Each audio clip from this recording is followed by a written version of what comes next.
जिसकी गोपनीय जांच हमारे द्वारा की जा रही थी, जिसमें उन्होंने ये बताया था कि जो विधि पूर्वक चुने हुए विधायक हैं उनको प्रलोभन दिए जा रहे हैं, लेकिन कोई नाम नहीं था और हम लोग उसकी गोपनीय जांच कर रहे थे। इस दौरान कल उन्होंने आकर के उस जांच में जांच अधिकारी के समक्ष बयान दिए।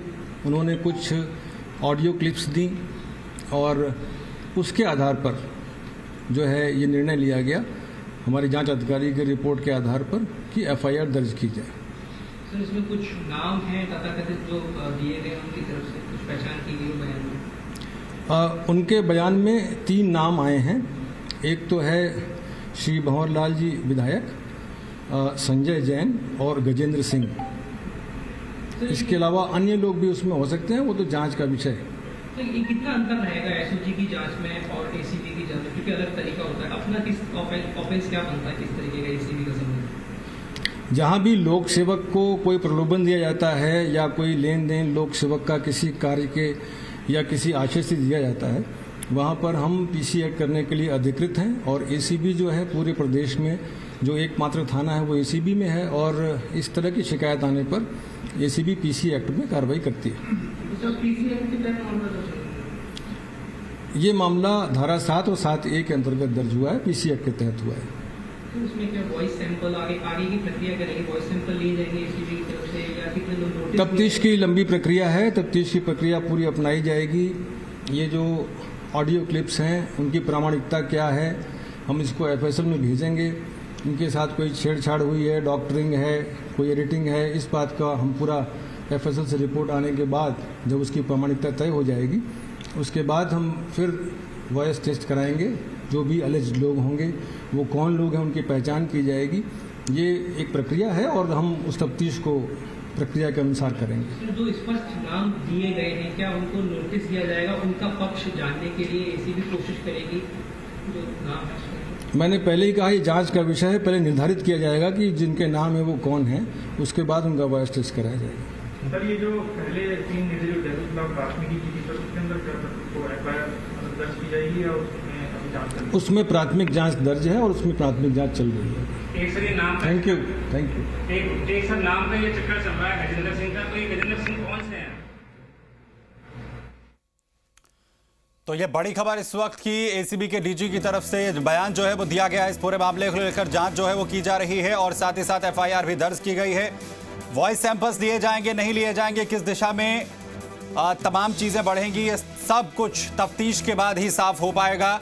तमाम चीजें जो हैं पहले जांच की जाएंगी, उसी के बाद कुछ भी इस पूरे मामले पर कहा जा सकता है। DG ACB doctor Alok Tripathi की तरफ से ये बड़ा बयान सामने आया। मामले की जांच फिलहाल की जा रही है और जो वॉइस सैंपल्स हैं वो लिए जाएंगे या फिर नहीं, जिन नामों का जिक्र किया गया है उन्हें बुलाया जाएगा या नहीं, तफ्तीश प्रक्रिया में आखिर किस तरीके की तमाम चीजों को आगे बढ़ाया जाएगा, ये सब कुछ अभी जांच का विषय है। विधायकों की खरीद फरोख्त मामले में आपको बता दें कि एक तरफ जहां एसओजी जांच कर रही है तो मामले में एसीबी की तरफ से भी जो एफआईआर है वो दर्ज की गई है। इस मामले में अब एसीबी भी जांच कर रही है, लेकिन ये जांच प्रक्रिया कैसे आगे बढ़ेगी, कौन कौन लोग इसमें आएंगे, क्या फहरिस्त उन लोगों की भी होगी जिनके नाम का जिक्र इसमें किया गया है, वॉइस सैंपल्स क्या चेक होंगे या फिर नहीं होंगे, पैसे की खरीद फरोख्त का जो जिक्र किया गया है उसे लेकर क्या कुछ होगा, ये तमाम चीजें जांच की प्रक्रिया में शामिल की गई हैं। इसका जिक्र यहां पर किया गया एसीबी के डीजी की तरफ से, जिसमें उन्होंने कहा है कि तमाम चीजें जो हैं वो प्रोटोकॉल्स के तहत पूरी प्रक्रिया जो है उसके लिए अपनाई जाएगी। तो डीजी एसीबी की तरफ से ये बड़ा बयान, लगातार राजस्थान की सियासत जो है वो इस पूरे प्रकरण के बाद से गरमाई हुई है, खास तौर पर वो ऑडियो बम जिसके बाद से कांग्रेस और बीजेपी आमने सामने हैं। यहां पर कांग्रेस का सीधा आरोप है बीजेपी पर कि खरीद फरोख्त कर विधायकों को तोड़ने की कोशिश, षड्यंत्र बीजेपी की तरफ से किया गया और बीजेपी का कहना है कि पूरी तरीके से डॉक्ट्रिन है। ये जो क्लिप दिखाया जा रहा है, जिसे दावा किया जा रहा है, सीबीआई जांच की मांग यहां पर की जा रही है, फोन टैपिंग तक का जो आरोप है वो लगाया जा रहा है। लेकिन इस पूरे प्रकरण में एसीबी एसओजी की भूमिका बेहद महत्वपूर्ण है।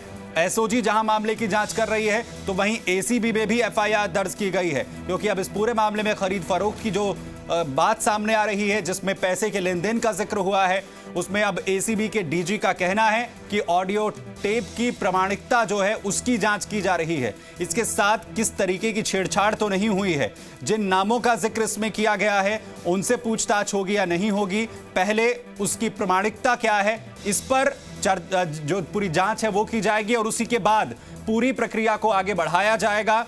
उन तमाम नामों का वॉइस सैंपल्स होंगे या फिर नहीं होंगे, कौन कौन इस पूरी जांच के दायरे में आएगा, ये तमाम चीजें अभी जांच का विषय है। पूरी जांच प्रक्रिया को आगे पूरे प्रोटोकॉल्स के साथ ही बढ़ाया जाएगा। तमाम चीजें पूरी साफ हों तभी जांच आगे इसमें बढ़ सकती है। किसी भी निर्णय पर अभी नहीं पहुंचा जा सकता है। तो ये बड़ा बयान यहां पर एसीबी के डीजी की तरफ से दिया गया है। दरअसल आज 2 महत्वपूर्ण प्रेस कॉन्फ्रेंसेस इस पूरे प्रकरण में हुई हैं, जिसमें एक तरफ बीजेपी की तरफ से केंद्रीय प्रवक्ता हैं जो बीजेपी के, वहां से आरोप लगाए गए ऑडियो क्लिप को लेकर कि ये डॉक्ट्रिन है, इसके साथ छेड़छाड़ की गई है, और जैसे आरोप लगाए जा रहे हैं उसमें फोन टैपिंग को लेकर सीबीआई की जांच होनी चाहिए, ये संबित पात्रा कहते हुए नजर आए। इसके बाद दोपहर के करीब पीसीसी चीफ गोविंद डोटासरा की तरफ से प्रेस कॉन्फ्रेंस की जाती है। कहा जाता है कि पूरा जो खेल है वो बीजेपी की तरफ से हो रहा है, और उसी ऑडियो क्लिप को लेकर गोविंद डोटासरा ने कहा कि अगर चीजें खुलकर सामने आ गई हैं तो उस पर अब बीजेपी सियासत कर रही है, और जो नाम सामने आए हैं वो पूरी जांच के दायरे में अब कहीं ना कहीं आएंगे।